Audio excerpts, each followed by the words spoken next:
नमस्कार दोस्तों, स्वागत है एक बार फिर से हमारे चैनल में।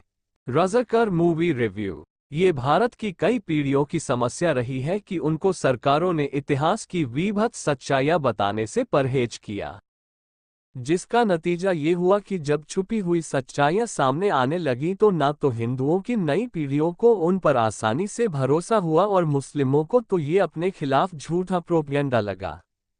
कश्मीर फाइल्स की सारी कहानियां जगमोहन जैसे चश्मदीदों की किताबों, उस दौरान के अखबारों और रिपोर्ट्स में ना जाने कब से दर्ज थीं, लेकिन लोगों ने उसे प्रोपेगेंडा बताया और अब यही Razakar the silent genocide of Hyderabad के साथ हो रहा है। आज की पीढ़ी को ये कहा जाए कि जब ताजमहल बन रहा तो तब आधे से ज्यादा भारत अकाल से जूझ रहा था और शाहजहां ने ये पैसे उन पर खर्च करने के बजाय ताजमहल पर खरोचे तो वो मानेगी नहीं। ये भी नहीं मानेगी कि शाहजहां ने एक ब्राह्मण को सनातन की तारीफ करने पर जिंदा जलवा दिया था। चांदनी चौक बसाने वाले औरंगजेब की बहन जहांआरा ने मथुरा से श्री कृष्ण की मूर्ति आगरा की मोती मस्जिद की सीढ़ियों पर जड़वा दी थी, लेकिन करीना कपूर तख्त में उसका रोल करने जा रही थी। हम जोधा अकबर बनाते हैं लेकिन चित्तौड़ किले में उसका कत्ले आम और फतहनामा छुपाते हैं। इसी तरह रजाकारों के बारे में एक दो लाइन में इतिहास खत्म कर देते हैं। आलम यह था कि मूवी रिव्यू करने वाले 90% समीक्षकों ने कभी पहले कासिम रिजवी का नाम तक नहीं सुना था। ये मूवी वही छुपा हुआ विभत्स सच दिखाती है जो हिंदुओं ही नहीं मुस्लिमों को भी देखना चाहिए, ताकि जान सके कि बीजेपी जैसी पार्टियों को इतना जनसमर्थन क्यों मिलता है। हैदराबाद रियासत की कहानी है आज़ादी के बाद भी भारत में शामिल ना होने वाली उस हैदराबाद रियासत की, जो कोहिनूर जैसे विश्व प्रसिद्ध हीरो की खाने निकालने वाली गोलकुंडा खानों की काकतीय राजाओं की दौलत के चलते काफी अमीर थी। उस वक्त उस पर शासन था निजाम मीर अली उस्मान मकरंद देशपांडे। निजाम चाहता था कि हैदराबाद रियासत एक अलग देश तुर्किस्तान बने। भारत से उसने 1 साल का यथास्थित समझौता कर लिया, यानी स्टैंड स्टिल एग्रीमेंट। जाहिर है नेहरू जी कश्मीर की तरह यहां भी ढुलमुल रवैया अपना रहे थे, लेकिन यही 1 साल हैदराबाद रियासत की 85% हिंदू आबादी पर भारी पड़ा। निजाम के सेनापति कासिम रिजवी राज अर्जुन ने एक बड़ी रजाकारों की सेना बना ली और धर्म परिवर्तन का मानो जिहाद ही छेड़ दिया। राज्य में कोई पोर्ट नहीं था तो गोवा पुर्तगालियों से खरीदने की तैयारी कर ली। पाकिस्तान से सैन्य मदद के लिए 20 करोड़ रुपए भिजवा दिए गए। बहुत सारी दौलत लंदन आदि के बैंकों में जमा कर दी गई। साथ ही हैदराबाद राज्य में विद्रोह को दबाने के लिए बड़े पैमाने पर रजाकारों की भर्तियां शुरू हो गईं। हालांकि मूवी में दिखाया नहीं गया कि कैसे रिजवी अपनी सारी प्रॉपर्टी अपनी पार्टी मजली-ए-इत्तिहादुल मुसलमीन को दान करके लोगों का दिल जीत लेता है और फिर अपनी निजी सेना रजाकार सेना खड़ी करता है। ये भी नहीं बताया गया कि कैसे वो अपनी पार्टी को बाद में पाकिस्तान जाने से पहले ओवैसी के दादा को दे जाता है और वही पार्टी आज AIMIM है। सरदार पटेल तेज सप्राव को हैदराबाद में हो रहे अत्याचारों की खबरें मिल रही थीं, लेकिन नेहरू जी के चलते वो और KN मुंशी मन मसोस कर रह जाते थे। इधर कासिम रिजवी ने हैदराबादी हिंदुओं पर कहर बरपा दिया।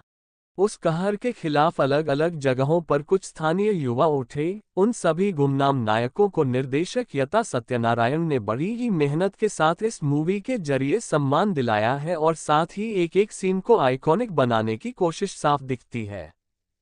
एक एक किरदार को काफी सोच विचार कर चुना गया लगता है। एक एक सीन को एक एक सेट को करीने से प्लान किया गया है। Special effects, set designing, cinematography, editing, music और शानदार डायरेक्शन इस मूवी को कश्मीर फाइल्स के मुकाबले कई गुना ऊपर ले जाते हैं। प्रोडक्शन का शानदार नमूना है ये मूवी और इसके लिए प्रोड्यूसर गुदुर नारायणा रेड्डी की तारीफ करनी होगी, जिन्होंने खुली छूट निर्देशक को दी है। ऑपरेशन पोलो होने तक एक एक घटना को इस मूवी में पिरोया गया है। हिंदुओं पर अत्याचार की इंतहा की एक एक घटना को रिसर्च के साथ इस मूवी में शामिल किया गया है। चाहे वो मुस्लिम पत्रकार के हाथ काटकर हत्या करना हो या फिर बच्चों को गड्ढे में छुपे बच्चों को पत्थरों से मारने की घटना हो, नंगी औरतों को फूस के घेरे में जलाकर मार देने की घटना हो या फिर ब्राह्मण परिवार को जलाकर मार देने। राज अर्जुन ने किया कमाल। फिल्म चूंकि ऐसे विषय पर थी कि बड़े कलाकारों ने फिल्म में काम करने से मना कर दिया, वरना फिल्म और भी चर्चा में आती। बावजूद इसके राज अर्जुन ने मुख्य खलनायक कासिम रिजवी के रोल में कमाल कर दिया है। सीक्रेट सुपरस्टार के बाद हालिया फिल्म धारा 370 में खाबर के रोल में आपने उनको देखा था, लेकिन कासिम रिजवी के रोल में वो कई पायदान ऊपर चले गए हैं। आपको ऐसी खूंखारी गब्बर सिंह, डॉक्टर डैंग और शाकाल के किरदारों में दिखाई दी थी। तेज सप्राव खलनायक की चोला उतार कर सरदार पटेल के रोल में आए हैं और हिस्से में कम डायलॉग होते हुए भी बेहतरीन लगे हैं। तो वहीं हमेशा की तरह मकरंद देशपांडे निजाम के रोल में पूरी तरह फिट हो गए हैं। अनुश्रिया त्रिपाठी की संवाद अदायगी सभी के नोटिस में आती है, लेकिन तारीफ करनी होगी साउथ के उस सभी कलाकारों की जो कासिम रिजवी के अत्याचारों के खिलाफ विद्रोहियों के तौर पर रोल कर रहे थे।